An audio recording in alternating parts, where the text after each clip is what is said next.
รอบ16ทีม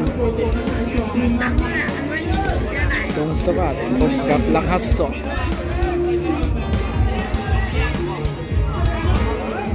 ไอ้ตัวเลี้ยงกับยาเล็ก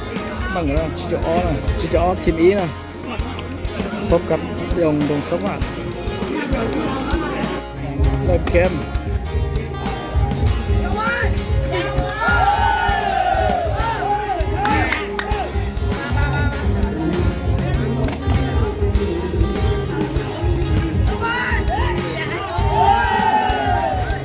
แนน02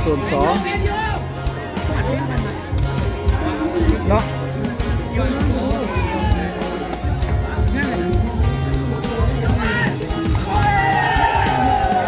คะแนนเพื่อนเสิร์ฟ3-0แล้วเนาะคะแนน3-0เบส0นะ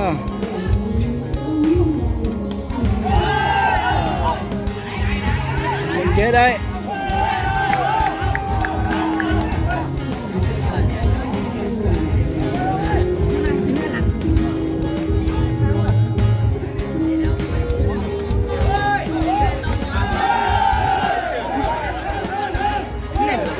โอ้กูจับไปนู่นเป็นยังวะไม่ต้องไปจับโต๊ะเขาแบบ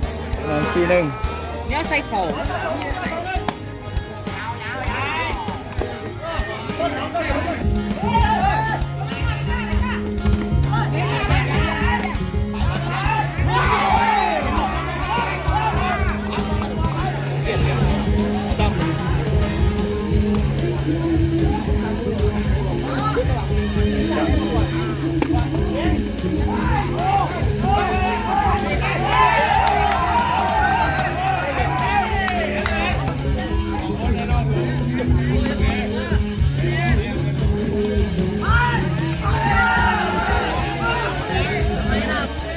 คะแนน5-4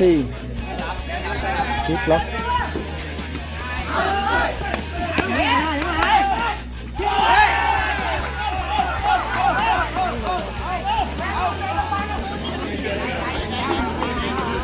คะแนน5เท่า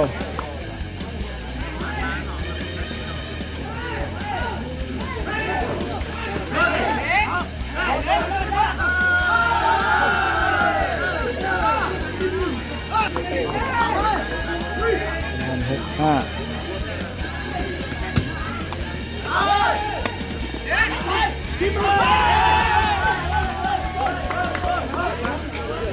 เบอร์ดำเนี่ยมันส่งจากระบบปั่นเกม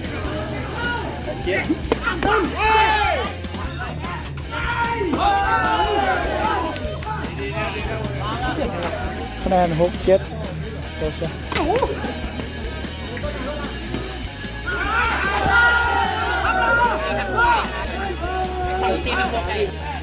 คะแนน6-8โอ้เสิร์ฟนักหลายเลยนะ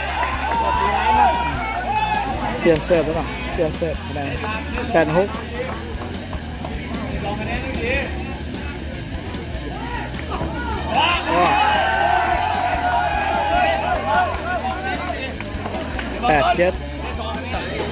คะแนน8-79-7